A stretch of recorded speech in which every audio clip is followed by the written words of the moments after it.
¿Cómo estamos? Continuamos entonces dentro de clases de funciones. Tenemos función par y función impar. Ya habíamos hablado de lo que es función par y ahora vamos a ver cuándo una función es impar. Entonces, de la misma forma como hicimos con la función par, vamos a tomar un ejemplo para poder entender cuándo una función es impar. Entonces nos dice, sea la función f definida R en R por f de x es igual a 2x, calcule. Y nos da nuevamente para calcular, por ejemplo, f de 1. F de 1 va a ser igual a 2 por 1, porque ven que 1 entra en vez de x aquí. Entonces f de 1 es 2 por 1 y 2 por 1 por supuesto es 2. Entonces f de 1 es igual a 2. Ahora vamos a calcular f de menos 1. Y recuerdan que para saber si una función era par se hacía lo mismo. Se ponía primero el valor, un valor y después el mismo valor con signo cambiado y se veía qué ocurría. Entonces ese es el mismo procedimiento se aplica también para determinar si una función es impar. Entonces se calcula f de menos 1 es igual a 2 por menos 1, porque en vez de x entra menos 1. Y 2 por menos 1 por supuesto es menos 2. Entonces f de menos 1 es igual a menos 2.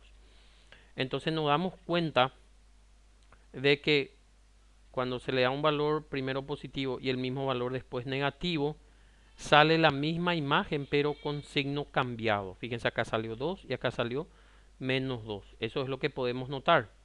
Entonces anotamos aquí, se puede ver cómo 1 y menos 1 tienen imágenes opuestas. O sea, ¿por qué opuestas? Y porque son el mismo valor pero con signo cambiado, totalmente opuesto, ¿verdad? Entonces vamos a hacer lo mismo aquí para f, por ejemplo, de menos 2. Eso va a ser igual a 2 por menos 2, porque en vez de x entra menos 2. Y 2 por menos 2, por supuesto, es menos 4. Entonces f de menos 2 es igual a menos 4. Luego le vamos a dar el mismo valor, pero con signo cambiado. Entonces tenemos que hacer f de 2 es igual a 2 por 2, porque en vez de x entra 2. Y 2 por 2 es 4. Entonces anotamos f de 2 es igual a 4. Y nos damos cuenta nuevamente que cuando se le da un valor primero con negativo y después con positivo, o también se puede hacer primero con positivo y después con negativo, no importa, con tal de que sea el mismo valor, nos estamos dando cuenta que da también imágenes opuestas. Fíjense, acá dio menos 4 y acá dio 4. Entonces anotamos nuevamente, disculpen allí. Podemos decir también que para f de menos 2 y f de 2 dan nuevamente imágenes opuestas. Entonces, esta es la propiedad para determinar si una función es impar. Dice, si para cualquier valor de x del dominio ocurre que f de x es igual a menos f de menos x, en este caso se dice que la función es impar. Y como habíamos dicho, esto ya es un lenguaje bien matemático, que es un poco más difícil de manejar para las personas que están empezando recién.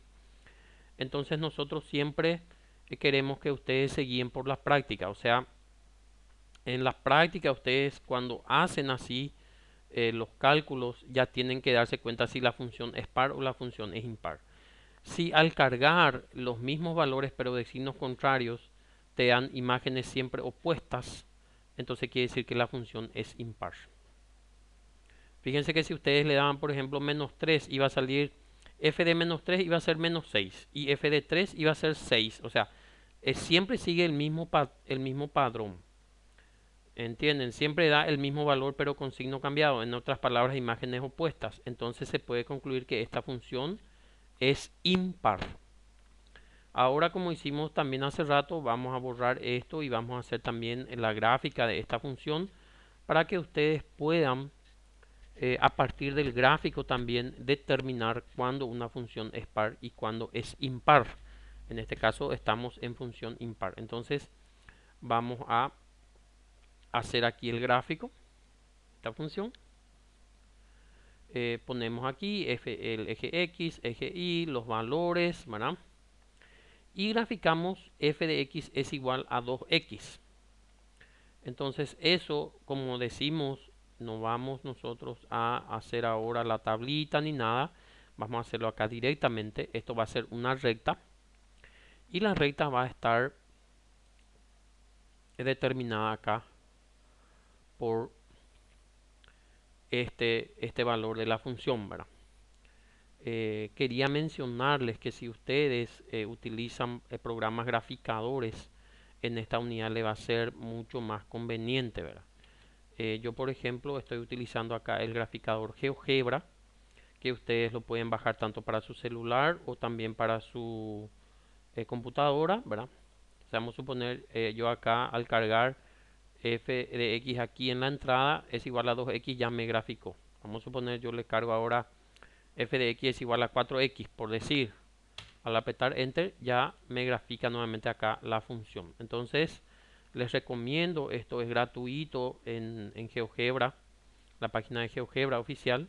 Ustedes pueden descargar el graficador para que les ayude en su estudio. Entonces ahora sí vamos a continuar. Aquí hacemos el gráfico de la función y fíjense que vamos a hacer lo mismo que estábamos haciendo en la parte analítica. Si ustedes le dan, por ejemplo, en el gráfico, ¿verdad? Cuando la x vale menos 1, ¿cuánto vale la función? Menos 2, que es este punto que está aquí. Y cuando la x vale 1, o sea, el mismo valor pero con signo cambiado siempre, ¿cuánto vale la función? Y vale 2. Fíjense que vale lo mismo pero con signo cambiado, o sea, el opuesto. El opuesto a 2 es menos 2. Por ejemplo, cuando la x vale menos 2, la y ¿cuánto vale? Menos 4, que es este punto que está aquí. Y cuando la x vale 2, ¿cuánto vale la y? 4. Entonces son valores opuestos. Entonces gráficamente también podemos determinar que estamos en presencia de una función impar. Entonces ustedes de las dos formas deben saber determinar, tanto de la forma analítica, que es lo que hicimos primero, y de la forma gráfica también, porque puede ser que les salga un ejercicio y les diga, a partir de la gráfica de esta función, diga si la función es impar o si la función es par. Entonces ustedes también tienen que tener esa destreza para poder, a partir del gráfico, determinar en presencia de qué tipo de función estamos. Así que espero que haya quedado claro el concepto de función par y función impar y dejamos este video por aquí. Muchas gracias.